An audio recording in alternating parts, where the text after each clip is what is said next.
एक परिवार के अंदर 3 लोग होते हैं, जिसमें माता, पिता और उनका एक नौजवान बेटा जिसका नाम रवि होता है। उम्र लगभग उसकी 22 से 23 साल होती है। दोस्तों, अचानक ही एक दिन उनके जीवन में कुछ ऐसा बदलाव आता है। बीमारी के चलते हुए जो रवि के पिता होते हैं, इस जहां को छोड़कर चले जाते हैं। अब तो पूरे घर की जिम्मेवारियां इस रवि के ऊपर आ जाती हैं। माँ भी यहाँ पर थोड़ी बूढ़ी हो जाती है, तो बेटे के ऊपर ही पूरी जिम्मेवारी होती है। बेटा यहीं पर कमाने लगता है और धीरे धीरे करके अपने गृहस्थी को आगे बढ़ाने लगता है। घर परिवार आगे बढ़ रहा होता है। एक दिन का वाकया होता है जब रवि का एक दोस्त उसके पास आता है और उसे कहने लगता है कि रवि, तू कब तक यहाँ इसी तरह से थोड़े से पैसे कमाता रहेगा? तू मेरे साथ अहमदाबाद क्यों नहीं चलता? तू वहाँ पर मेरे साथ चल, वहाँ पर बहुत पैसे तू कमाएगा। तो यहाँ पर रवि कहता है कि ठीक है भाई, मैं अपनी माँ से पूछ लेता हूँ। वो अपनी माँ के पास जाता है और माँ से कहने लगता है कि माँ, मैं तुझे कोई अच्छी सी साड़ी भी नहीं दे पाया। माँ, यहाँ मुझे कमाने का कोई फ़ायदा नहीं है। मैं यहाँ से अहमदाबाद जा रहा हूँ और 2 साल वहाँ कमा कर आऊँगा और फिर मैं यहीं पर आकर कोई काम धंधा कर लूँगा। माँ यहाँ पर अपने बेटे की तरफ देखने लगती है और उससे कहने लगती है कि बेटा, तेरे सिवा मेरा है ही कौन, और तू यहाँ से चला जाएगा तो मैं यहाँ पर अकेली कैसे रह पाऊँगी? तो बेटा भी यहाँ पर माँ से कहने लगता है कि माँ, तेरे सिवा मेरा भी कोई नहीं है और मैं तेरे लिए ही वहाँ जा रहा हूँ कि तेरे लिए कोई अच्छी सी साड़ी खरीदूँ। माँ, हम लोग भी सुख से रहें। तो माँ यहाँ पर कहने लगती है कि बेटा, अगर तू नहीं मान रहा है, जाना ही चाहता है, तो मेरी एक शर्त है। उस शर्त को तुझे पूरा करना होगा, उसके बाद तू यहाँ से जा सकता है। तो यहाँ पर माँ उससे कहने लगती है कि बेटा, मैं चाहती हूँ कि तू शादी कर ले और दुल्हन हमारे यहाँ पर रहेगी, तो मैं उसके साथ अपने जीवन को आगे बिताने लगूंगी। दोस्तों, यहाँ पर बेटा कहने लगता है कि माँ, इतनी जल्दी भला कैसे शादी हो सकती है? तू कहाँ से मेरे लिए दुल्हन ढूंढ कर लाएगी? तो वो कहने लगती है कि तू ये सब मुझ पर छोड़ दे, और फिर यहाँ पर 1.5 महीने के अंदर ही उसकी शादी कर लेती है।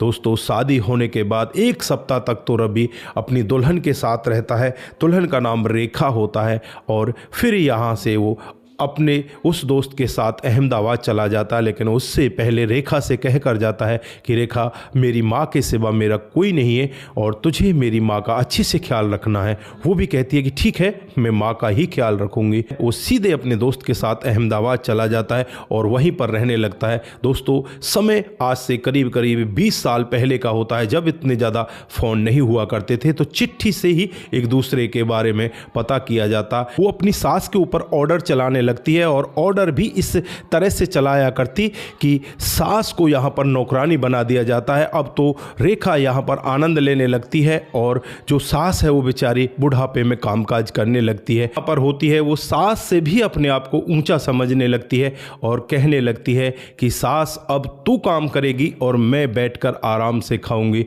दोस्तों, यहाँ पर वो बूढ़ी औरत करे तो क्या करे, वो कुछ भी नहीं कह पाती।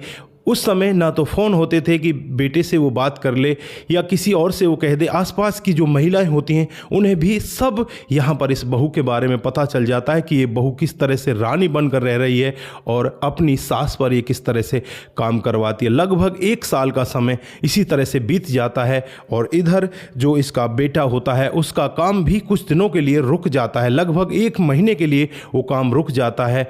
अब यहाँ पर बेटा अपने गाँव में आ जाता है और गाँव में आने के बाद जब वो एक नल से पानी पीने लगता है, तभी वहाँ पर उसकी माँ आ जाती है, जो पानी भरकर वहाँ से ले जाती हुई दिखाई दे रही थी। माँ के हाथ को जब पकड़ कर देखता है तो माँ का हाथ तप रहा था।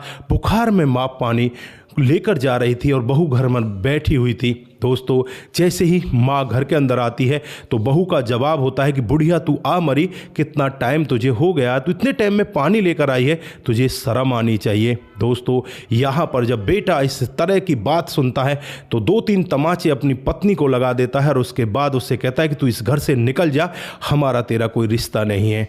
अब यहाँ पर वो माँ की दवाई लेने के लिए बाहर चला जाता है और जो उसकी पत्नी होती है वो बाहर बैठ जाती है, वहाँ से जाने का नाम नहीं लेती। और जैसे ही वो बाहर दवाई लेने के लिए जाता है तो उसकी पत्नी घर के अंदर प्रवेश करती है, अपनी सास के चरणों में बैठ जाती है, उससे माफ़ी मांगने लगती है, उससे कहने लगती है कि माँ मुझसे बहुत बड़ी गलती हो गई है, मुझे क्षमा कर दे। माँ तो ममता का सागर होती है, माँ उसे क्षमा कर देती है। और क्षमा करने के बाद जब बेटा वापस आता है तो देखता है उसकी पत्नी घर के अंदर है और वो फिर उससे कहने लगता है कि तू घर के अंदर आई कैसे। तो माँ यहाँ पर बीच में बोल पड़ती है कि बेटा मैंने इसे बुलाया है।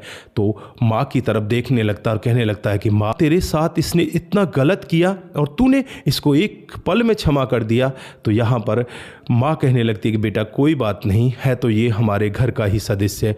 दोस्तों यहाँ पर जो बेटा होता है अपनी पत्नी से कहने लगता है कि तू देख ले, अब माँ की हालत भी देख ले, माँ ने तुझे अब इस हालत में भी क्षमा कर दिया।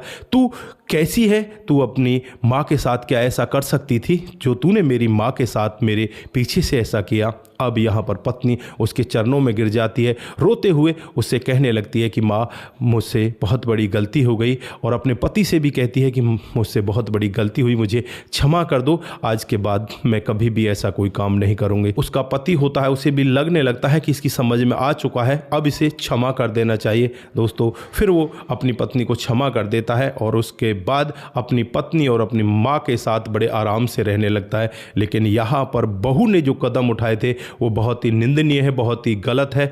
अपनी सास के साथ वो इतना गलत काम कर रही थी। तो दोस्तों ये रही आज की एक छोटी सी कहानी। आप लोगों को कैसी लगी? अगर आपको जरा सी भी प्रभावित करती है, जरा सी भी अच्छी लगती है तो दोस्तों के साथ ज़रूर साझा करके जाएं। दोस्तों आज के लिए बस इतना ही, फिर मिलते हैं किसी नए मोड के साथ। तब तक के लिए आप अपना ख्याल रखें, परिवार का ख्याल रखें, सतर्क रहें, सावधान रहें, रिश्तों की अहमियत को ज़रूर समझें। नमस्कार, जय हिंद, जय भारत।